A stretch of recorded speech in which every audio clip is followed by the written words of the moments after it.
दोस्तों, स्वागत है आपका यूके स्पाइट चैनल कहानियों की दुनिया में। आज की कहानी है अकबर का अजीब सपना। एक समय की बात है कि बादशाह अकबर रात्रि के भोजन के बाद सोने के लिए चले गए। अब अकबर जब गहरी निद्रा में चले जाते हैं तो मध्य रात्रि में एक अजीब सा सपना देखते हैं और इस सपने की वजह से बादशाह अकबर की नींद अचानक खुल जाती है। अब अकबर इस सपने का मतलब तो रात में समझ नहीं पाते हैं। इसी परेशानी के कारण उन्हें पूरी रात्रि नींद नहीं आई। अब सुबह बादशाह अकबर अपने दरबार में जाते हैं। बादशाह काफी परेशान नजर आते हैं। अब बादशाह के चेहरे पर परेशानी साफ दिखाई दे रही थी। बादशाह अकबर से उनके मंत्रियों ने उनके परेशानी का कारण पूछा।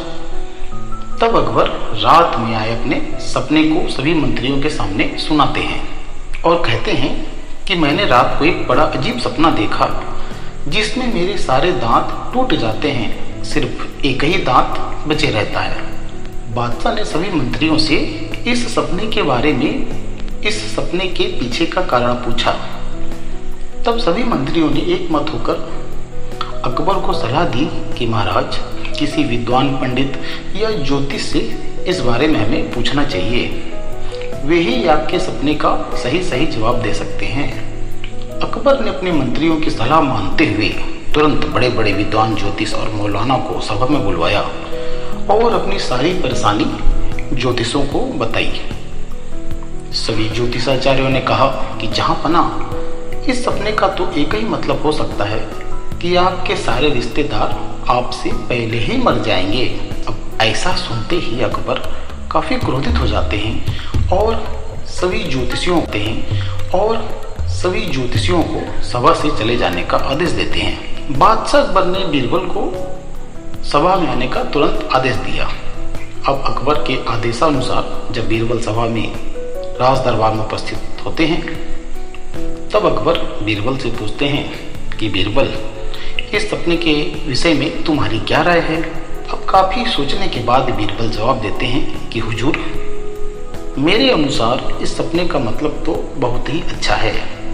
अब बेवजह चिंतित हो रहे हैं। अब अकबर बहुत खुश हो गए। उन्होंने बोला, अरे अच्छा बीरबल, तो जल्दी बताओ इस सपने का क्या मतलब हुआ। बीरबल कहते हैं, महाराज, आपने जो सपना देखा है उसका मतलब यह है कि आपके सभी रिश्तेदारों में से आप सबसे अधिक और लंबे समय तक जीवित रहेंगे। अब यह सुनकर अकबर काफी खुश हो गए। वहां सभा में बैठे बैठे सभी मंत्री बीरबल से पूछते हैं कि सभी विद्वान ज्योतिषों ने भी तो यही कहा था। बीरबल महाशय, फिर बादशाह क्यों गुस्सा हो गए? तब बीरबल ने कहा कि किसी भी विचार को बोलने की एक अलग अलग शैली होती है। किसी के सामने बात को यदि हम सही तरीके से रखना चाहते हैं तो उसको हमें पॉजिटिव रूप में ही बोलना चाहिए। और बादशाह अकबर भी खुश होकर बीरबल को ढेर सारा इनाम दिए। अकबर बोले कि बीरबल, हमें गर्व है कि तुम्हारे जैसा मंत्री हमारे दरबार में है। तो दोस्तों, इस कहानी से हमें यही सीख मिलती है कि किसी भी समाचार को बोलने के दो तरीके होते हैं। एक सकारात्मक तरीका, जिससे सभी को समाचार बुरा होने के बाद भी कोई फर्क नहीं पड़ता, और जब वही समाचार एक नकारात्मक तरीके से बोला जाए तो सभी को बुरा लग जाता है। इसलिए हम सभी को कोई भी बात सही ढंग और शैली से ही। इस कहानी में दो आदमियों के मध्य कुएं के पानी को लेकर झगड़ा हो जाता है। यह झगड़ा जब बादशाह अकबर के दरबार में पहुंचता है तो इसके निराकरण की जिम्मेदारी राजा बादशाह अकबर बीरबल को सौंप देते हैं। बीरबल कैसे ये झगड़ा निपटाता है, ये इस कहानी में हम आगे बताएंगे। तो चलते हैं कहानी की ओर। अकबर के राज्य में रहने वाले एक किसान ने एक आदमी से एक कुआं खरीदा।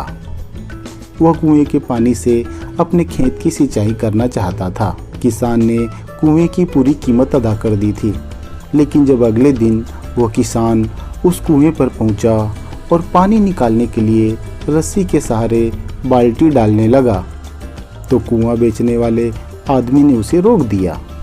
उसने किसान से कहा, मैंने अपना कुआं बेचा है, इसका पानी नहीं बेचा है तुमको। इसलिए तुम इसका पानी नहीं निकाल सकते। चलो भागो यहाँ से। उस सीधे साधे किसान को कुएं बेचने वाले आदमी ने भगा दिया। किसान अपना छोटा सा मुंह लेकर वहां से चला आया। वह स्वयं को बड़ा ठगा सा महसूस कर रहा था। आखिर उसने न्याय की दरकार में राजा अकबर के यहाँ पहुँच गया। अकबर ने किसान की गुहार सुनी और इसके मामलों को निपटाने के लिए यह दायित्व बीरबल को सौंप दिया। मामला पूरी तरह समझने के बाद बीरबल उस कुएं के पास जा पहुंचा, जिस कुएं का सौदा हुआ था उन दोनों के बीच। किसान उस आदमी को बुलाकर भी ले आया जिससे उसने कुआं खरीदा था। बीरबल ने उस आदमी से पूछा, क्यों भाई, तुम इस किसान को कुएं का पानी निकालने क्यों नहीं दे रहे हो? कीमत तो तुमने पूरी वसूली है। कुएं बेचने वाला आदमी ने फिर वही बात दोहराई कि मैंने कुआं बेचा है, इसका पानी नहीं बेचा है। पानी पर अब भी मेरा अधिकार है, फिर कैसे मैं इसे पानी निकालने की इजाजत दे सकता हूँ? बीरबल को जवाब दिया। बीरबल उस धोखेबाज आदमी की चालाकी समझ गया था। वह समझ गया था कि यहाँ सीधी उंगली से घी नहीं निकलने वाला। इसलिए उसने अपना पासा फेंकते हुए कहा, ठीक कहते हो भाई, चलो मान लिया जाए कि कुएं का पानी तुम्हारा स्वामित्व है, लेकिन यह बात तो मानते हो ना कि कुएं का स्वामी अब ये किसान है? बीरबल ने कहा। हाँ, यह बात मैं मानता हूँ। उस आदमी ने बीरबल के सामने हामी भरी। तो बीरबल ने कहा, ठीक है, तो फिर ऐसा करो कि फौरन किसान के कुएं का सारा पानी निकालकर कहीं और ले जाओ, या फिर कुएं में पानी रखने का किराया तुम इस किसान को दे दो। बिना किराया दिए तुम अपना पानी इस किसान को कुएं में 1 मिनट भी नहीं रख सकते हो। बीरबल ने बोला कुएं बेचने वाले व्यक्ति को। कुआं बेचने वाला धोखेबाज आदमी बीरबल की इस बात को सुनकर हक्का बक्का रह गया। किसान को बेवकूफ बनाने की उसकी पूरी तरकीब पर पानी फिर चुका था। उसने बीरबल से तुरंत माफी मांगी और किसान को कुएं का पूरा स्वामित्व तुरंत सौंप दिया। आखिर शेर को सवा शेर मिल ही गया। तो इस कहानी से दोस्तों हमें सीख मिलती है कि कभी दूसरों को धोखा मत दो। ऐसी चतुराई किसी काम की नहीं जिसमें दूसरों का बुरा हो। ऐसी चतुराई अंततः धरी की धरी रह जाती है। तो दोस्तों, ऐसी कहानियों के लिए हमारे चैनल को लाइक एवं सब्सक्राइब अवश्य करिएगा। धन्यवाद।